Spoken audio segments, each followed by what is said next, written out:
BRS party కానీ ఈ రెండు పార్టీలు కూడా ఈ శాసన మండలి ఎన్నికల్లో పోటీ చేయకుండా మజ్లిస్ పార్టీకి అండగా నిలబడతా ఉన్నారు. మజ్లిస్ పార్టీకి మేలు చేకూర్చేటువంటి ప్రయత్నం చేస్తూ ఉన్నారు. ఎన్నికైనటువంటి కార్పొరేటర్స్ యొక్క ఓటు హక్కు వినియోగించకుండా బీఆర్ఎస్ పార్టీ తమ సొంత పార్టీ కార్పొరేటర్లను బెదిరించడము, వాళ్ళకు ఓటేసినటువంటి ప్రజల యొక్క ఓటు హక్కు అయితే ప్రజలు ఓటేసి గెలిపించారో వాళ్ళని అవమానం చేసినట్టే. మజ్లిస్ పార్టీని గెలిపించడం కోసమో మజ్లిస్ పార్టీకి మద్దతు ఇవ్వడం కోసమో హైదరాబాద్ ప్రజలు బీఆర్ఎస్ పార్టీకి ఓటేయలేదు, హైదరాబాద్ ప్రజలు కాంగ్రెస్కి ఓటేయలేదు.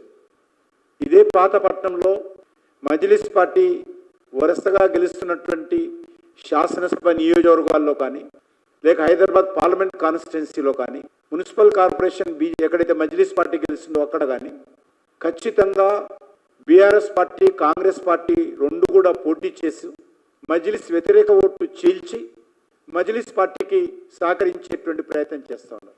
అక్కడ బీజేపీని ఓడించడం కోసమో ఆ ఎలక్షన్స్లో పోటీ చేస్తారు రెండు పార్టీలు. ఇక్కడ బీజేపీని ఓడించడం కోసం ఈ ఎలక్షన్స్లో పోటీ చేయకుండా ఉంటున్నారు. ఎమ్మెల్సీ ఎలక్షన్స్లో ఇక్కడనేమో పోటీ చేయరు, అక్కడ పోటీ చేస్తారు. అక్కడ ఓట్లు విభజించేటువంటి ప్రయత్నం చేస్తారు మజ్లిస్ వ్యతిరేక ఓట్లు, ఇక్కడ మజ్లిస్ పార్టీని గెలిపించడం కోసం పోటీ చేయకుండా ఉంటున్నారు. ఇంత పచ్చిగా మజ్లిస్ పార్టీతో చేయి కలిపి పనిచేస్తున్నటువంటి రెండు పార్టీలు కూడా మరి సెక్యులర్ పార్టీలు ఏ రకంగా అయితే చెప్పాల్సినటువంటి అవసరం ఉంది. రాహుల్ గాంధీని ఒక్కటే ప్రశ్నిస్తున్నాను, పచ్చి మతోన్మాద పార్టీ అయినటువంటి మజ్లిస్ పార్టీ, రజాకర్ల వారసత్వంగా వస్తున్నటువంటి మజ్లిస్ పార్టీతో మీరు హైదరాబాద్లో స్నేహం చేస్తూ కలిసి కాపురాలు చేస్తూ వాళ్ళ మద్దతుతో మీరు, మీ మద్దతుతో వారు ఎన్నికల్లో గెలుస్తూ ఈరోజు మేము సెక్యులర్ అని రాహుల్ గాంధీ ఏ ముఖం పెట్టుకొని దేశంలో ప్రచారం చేస్తుండో చెప్పాల్సిన అవసరం ఉంది. మజ్లిస్ పార్టీ రజాకారుల పార్టీ అవునా కాదా రాహుల్ గాంధీ చెప్పాలి, ఎందుకంటే ఆయనకు తెలియదు, కనీసం తెలుసుకోవాలి. ఆ రోజు నిజాం పరిపాలనలో కూడా ఇదే రజాకారులు తెలంగాణలోని గ్రామీణ ప్రాంతాల్లో పేద ప్రజలపైన, రైతులపైన, రైతు కూలీలపైన మత ఉన్మాదంతో వేలాది మందిని హత్య చేసిన విషయం వాస్తవం కాదా? చెన్నారెడ్డిని గద్దె దింపడం కోసం పాత బస్తీలో తీగల కుంటలో 400 మంది దళితులను ఊచకోత కోసిన విషయం వాస్తవం కాదా? ఆ రోజు చెన్నారెడ్డి స్వయంగా నన్ను గద్దె దించడం కోసం మజ్లిస్ పార్టీ మత కళాలు చేసిన విషయం చెప్పిన విషయం వాస్తవం కాదా? సరోజిని పుల్లారెడ్డి ఆ రోజు చెన్నారెడ్డి మంత్రివర్గంలో ఉన్నటువంటి మంత్రి మజ్లిస్ పార్టీ చేసినటువంటి మత దౌర్జన్యాల కారణంగా, మతోన్మాద కారణంగా, మత కళాల కారణంగా, దాడుల కారణంగా 400 మంది దళితులు చనిపోయినని నేను చెప్పిన విషయం వాస్తవం కాదా? మరి అలాంటి మతోన్మాద పార్టీని గెలిపించడం కోసం గత అనేక రోజులుగా తెలంగాణలో తమ స్వార్థ రాజకీయాలతో రెండు పార్టీలు కూడా మజ్లిస్ పార్టీ యొక్క అడుగులకు మడుగులు ఎందుకు ఒత్తుతున్నారో చెప్పాల్సిన అవసరం ఉంది. మజ్లిస్ పార్టీ మోచేతి నీళ్ళు ఎందుకు తాగుతున్నారో చెప్పాల్సినటువంటి అవసరం ఉంది. హైదరాబాద్ ప్రజలు మజ్లిస్ పార్టీ వ్యతిరేకంగా తీర్పునిచ్చారు. అప్పుడు గత కార్పొరేషన్ ఎలక్షన్స్లో ప్రజలు ఇచ్చిన తీర్పును కాలరాస్తూ కార్పొరేటర్స్ను బెదిరించి ఓటింగ్కు రాకుండా బీఆర్ఎస్ పార్టీ ఈరోజు హైదరాబాద్, గ్రేటర్ హైదరాబాద్ ప్రజలను అవమానం చేస్తున్న విషయం చాలా స్పష్టంగా కనిపిస్తుంది. ఈ హైదరాబాద్ నగర నుంచి జరుగుతున్నటువంటి ఈ యొక్క ఎమ్మెల్సీ ఎన్నికల్లో మాకు పూర్తి విశ్వాసం ఉంది.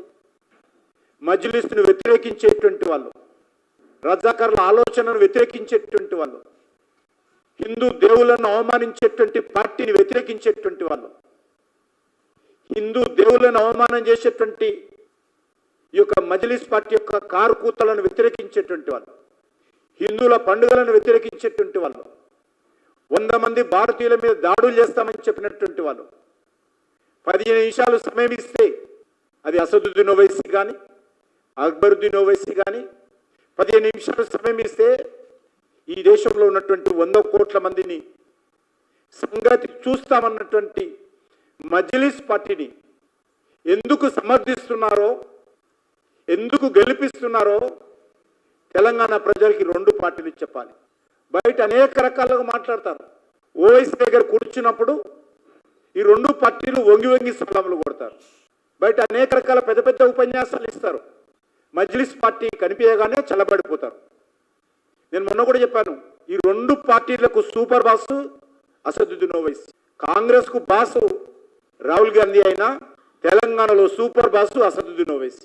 బీఆర్ఎస్ కు బాసు కేసీఆర్ అయినా సూపర్ బాసు అసదుద్దీన్ ఓవైసీ. ఈరోజు బీఆర్ఎస్ పార్టీని ఒక్కటే ప్రశ్నిస్తున్నాను, కేసీఆర్ను, ఏ ప్రాతిపాదికన మీరు ఎలక్షన్స్ లో పోటీ చేయలేదు? మీకు అత్యధికమైనటువంటి ఓట్లు ఉన్నాయి కదా, ఎందుకు పోటీ చేయడం లేదు? నెంబర్ 1. నెంబర్ 2, ఎవరిని గెలిపించడం కోసం మీ ప్రయత్నం చేస్తున్నారు? నెంబర్ 3, ఎందుకు ఈరోజు మీ కార్పొరేటర్లందరినీ కూడా పిలిచి ఓటింగ్కి పోవద్దని ఎందుకు బెదిరిస్తున్నారు? అంటే మీ కార్పొరేటర్ల మీద మీకు నమ్మకం లేదా? మీరు మజ్లిస్ పార్టీని సమర్థిస్తున్నారు కదా, మజ్లిస్ పార్టీని గెలిపించాలనుకుంటున్నారు కదా, మజ్లిస్ పార్టీని అందలం ఎక్కించాలనుకుంటున్నారు కదా, మరి మజ్లిస్ పార్టీకి ఓటేయమని చెప్పేటువంటి ధైర్యము ఎందుకు బీఆర్ఎస్ పార్టీ బయటికి చెప్పలేకపోతుంది? మీకు చిత్తశుద్ధి ఉంటే, చీము నెత్తురుంటే మతోన్మాద పార్టీ అయినటువంటి మజ్లిస్ పార్టీని గెలిపించండి అని ఎందుకు స్టేట్మెంట్ ఇవ్వరు? ఎందుకు ఓటేరో ఈరోజు కేసీఆర్ చెప్పాలి. అంటే కార్పొరేటర్ల మీద నమ్మకం లేక వాళ్ళను పోలింగ్ రాకుండా బాసును బతలాడుకొని మేము నిన్ను గెలిపిస్తాము కానీ ఓటింగ్కు రామని బాసును బుజ్జగించుకునేటువంటి ప్రయత్నం ఈరోజు బీఆర్ఎస్ పార్టీ చేస్తాం. అదేవిధంగా కాంగ్రెస్ పార్టీ అధికారంలో ఉన్నటువంటి పార్టీ హైదరాబాద్ పార్లమెంట్ ఎలక్షన్స్లో పోటీ చేస్తుంది. కాంగ్రెస్ పార్టీ హైదరాబాద్ పార్లమెంట్ ఎలక్షన్స్లో బీఆర్ఎస్ పోటీ చేస్తుంది. డిపాజిట్ రాదని తెలిసి పోటీ చేస్తుంది, ఓడిపోతామని తెలిసి పోటీ చేస్తుంది, పోలింగ్ బూతుల్లో మనుషులు లేరని తెలిసి పోటీ చేస్తారు, 4th ప్లేసో 5th ప్లేసో వస్తామని తెలిసి పోటీ చేస్తారు ఎలక్షన్స్. మరి ఈ ఎలక్షన్స్ ఎందుకు పోటీ చేయడం లేదో చెప్పాలి. ఎమ్మెల్యే ఎలక్షన్స్లో కూడా కాంగ్రెస్ పార్టీ బీఆర్ఎస్ పార్టీలు డిపాజిట్ రాదని తెలిసి పోటీ చేస్తారు, 4th ప్లేసో 5th ప్లేసో 6th ప్లేసో ఓట్లు వస్తాయనే విషయం తెలిసి పోటీ చేస్తారు ఈ రెండు పార్టీలు. మరి ఈ ఎలక్షన్స్లో ఎందుకు పోటీ చేయడం లేదో ఈ రెండు పార్టీలు కూడా తెలంగాణ ప్రజలకు చెప్పాలి. అందుకే నేను మొదటి నుంచి కూడా చెప్తా ఉన్నాను, ఈ మూడు పార్టీలు ఒకటే, మజ్లిస్ పార్టీ కనుసైగల్లో పనిచేసేటువంటి పార్టీలే, ఈ మూడు పార్టీలు కూడా ఒకే తాను ముక్కలే. ఈ మూడు పార్టీలు కూడా ఎప్పుడు మూడు ముక్కలు ఆటలు ఆడతారు. ఈ రోజు కాకైనా రేపైనా మజ్లిస్ పార్టీ ఆధ్వర్యంలో కలిసేటువంటి పార్టీలే. అవసరమైతే తెలంగాణకు ముఖ్యమంత్రి చేయడానికి కూడా వీళ్ళు పోటీలు పడి మజ్లిస్ పార్టీని ముందు పెట్టేటువంటి పార్టీలే. ఈ యొక్క హైదరాబాద్ నగరాన్ని మజ్లిస్ పార్టీకి అప్పగించారు. ఇప్పటికీ భవిష్యత్తులో ఈ తెలంగాణ రాష్ట్రాన్ని కూడా అప్పగించడానికి ఈ రెండు పార్టీలు ఏమాత్రం వెనుకంజ వేయవు. ఇంత దుర్మార్గంగా ఏ ఎన్నికల్లో ఆ పాట పాడుతూ, ఏ ఎండకు ఆ గొడుగు పడుతూ, అసెంబ్లీ ఎలక్షన్స్లో ఒక విధానం, పార్లమెంట్ ఎలక్షన్స్లో ఒక విధానం, ఎమ్మెల్సీ ఎలక్షన్స్లో ఒక విధానం, ఒక బోర్డుకు సంబంధించినటువంటి విషయంలో ఒక విధానం, వీళ్ళందరూ కూడా మజ్లిస్ పార్టీ చేతిలో కీలు బొమ్మలుగా ఇక్కడ ఉన్నటువంటి అధికార పార్టీ, ప్రధాన ప్రతిపక్ష పార్టీ వ్యవహరిస్తూ ఉన్నారు. ఎంఐఎం పార్టీ బీఆర్ఎస్ అధికారంలో ఉన్నన్ని రోజులు బుల్లెట్ మీద ప్రగతి భవన్కి వెళ్ళేవాడు. కాంగ్రెస్ పార్టీ అధికారంలోకి వచ్చిన తర్వాత అదే బుల్లెట్ మీద ఇప్పుడు కాంగ్రెస్ పార్టీ నాయకులు ఇళ్ళకి వెళ్తూ ఉన్నాడు. అందుకే తెలంగాణ ప్రజలను కోరుతా ఉన్నాను, 400 సంవత్సరాలు నిజాం పరిపాలనలో, రజాకారుల దౌర్జన్యంలో, అనేక రకాల అత్యాచారాలకు, దౌర్జన్యాలకు, దోపిడీకి, అణిచివేతకు, అకృత్యాలకు గురైనటువంటి తెలంగాణ ప్రజలు మరొకసారి మజ్లిస్ పార్టీ చేతిలో బందీలుగా మారకుండా చూడాల్సినటువంటి అవసరం. ఎవరైతే ఓట్లేసి కార్పొరేటర్లు గెలిపించామో అదే రాజేంద్ర నగర్లో మజ్లిస్ పార్టీ వ్యతిరేకంగా ఓట్లేసి గెలిపించారు. ఈరోజు వాళ్ళే ఎవరైతే గెలిచారో మజ్లిస్ పార్టీ వ్యతిరేకంగా వాళ్ళందరూ కూడా ఈరోజు మజ్లిస్ పార్టీని గెలిపించడం కోసం పరోక్షంగా ప్రత్యక్షంగా సూపర్ బాస్ ఆదేశాలతో, పార్టీ బాస్ ఆదేశాలతో ఈరోజు వంతా పాడుతున్నటువంటి విషయము, కుమ్ముకైన విషయం మనం చూస్తూ ఉన్నాం.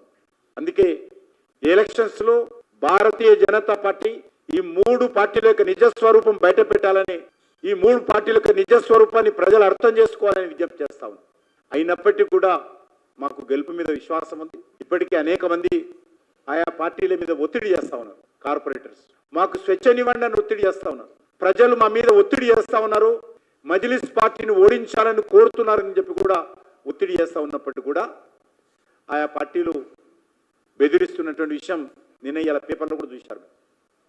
23వ తారీఖు మా పార్టీ కార్పొరేటర్స్ అందరూ, మా పార్టీకి సంబంధించినటువంటి ఎక్స్ అఫీషియో మెంబర్స్ అయినటువంటి పార్లమెంట్ సభ్యులు, శాసన మండలి సభ్యులు, శాసనసభ్యులు అందరం కూడా రెగ్యులర్గా మా పార్టీ నాయకులు అందరినీ కలుస్తూ ఉన్నారు, మా ఓటర్లను. మా అభ్యర్థి గౌతమ్ రావు గారు కూడా అందరినీ ఇప్పటికే 2-3 సార్లు ఓటర్లను కలిసేటువంటి ప్రయత్నం, ఇతర పార్టీలకు సంబంధించినటువంటి ఓటర్లను కూడా ప్రజాస్వామ్య పద్ధతిలో మీ పార్టీ అభ్యర్థులు లేరు కాబట్టి, మీ పార్టీ రంగంలో లేదు కాబట్టి, హైదరాబాద్ నగరానికి తెలంగాణకు బద్ధశత్రువు మజ్లిస్ పార్టీ కాబట్టి, తెలంగాణ అభివృద్ధికి పెద్ద ఆటంకము మజ్లిస్ పార్టీ కాబట్టి, తెలంగాణ ప్రజల ఆకాంక్షల కోసం తెలంగాణ రాష్ట్ర ఏర్పాటును వ్యతిరేకించినటువంటి పార్టీ మజ్లిస్ పార్టీ. తెలంగాణ రావద్దని, తెలంగాణ రాకూడదని ఆ రోజు తెలంగాణ ఉద్యమాన్ని వ్యతిరేకించినటువంటి పార్టీ మజ్లిస్ పార్టీ. అలాంటి మజ్లిస్ పార్టీ ఈరోజు బీఆర్ఎస్ పార్టీ కొమ్ము కాయడం చాలా సిగ్గుచెట్టు. దీనిపైన ఇది ఎన్నికలకు మాత్రమే పరిమితం కాదు, ఖచ్చితంగా ఈ యొక్క మెసేజ్ని రానున్న రోజుల్లో బస్తీకి, గ్రామానికి, ఇంటింటికి, ప్రతి వ్యక్తి దగ్గరికి తీసుకెళ్లేటువంటి ప్రయత్నం మేము కొనసాగిస్తామని చెప్పి మనం చేస్తాం.